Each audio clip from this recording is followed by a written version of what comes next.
യോഗ്യതയില്ലാത്തവരെ യോഗ്യരാക്കുന്നവരാണ് ദൈവം. ആരാ ഇതിന് മാത്രം യോഗ്യതയുള്ളവര്? ആരാ ഇതിന് മാത്രം എല്ലാം തികഞ്ഞവര്?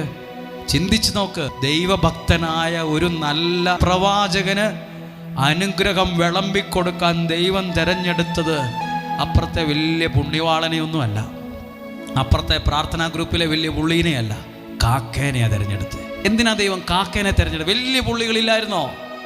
വലിയ പുള്ളികളില്ലായിരുന്നു. ഈ ഒറ്റ പക്ഷേ ആ പഞ്ചായത്തിലുണ്ടായിരുന്നുള്ളൂ.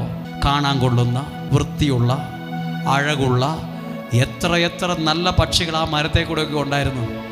പിന്നെന്തിനാ ദൈവം ഈ ചീഞ്ഞതിനെ കൊത്തി വലിക്കുന്ന ഈ പക്ഷീനെ ദൈവം തിരഞ്ഞെടുത്തത്? ചിന്തിക്കണ്ടേ? അയാൾ ആരാന്ന് എനിക്ക് നന്നായിട്ടറിയാം. 15 വർഷം അയാളുടെ വീടിൻ്റെ അടുത്താണ് ഞാൻ താമസിച്ചത്. അയാളുടെ ചരിത്രമൊന്നും എന്നെ കൊണ്ടൊന്നും കൂടുതൽ പറയിപ്പിക്കല്ലേ. നമ്മൾ പറയുന്നൊരു വാക്കല്ലേ, എന്നെ കൊണ്ടൊന്നും കുറേ പറയിപ്പിക്കല്ലേ എന്ന്. അയാൾ ആരാ പ്രാർത്ഥിക്കാൻ? അയാൾ എന്നായി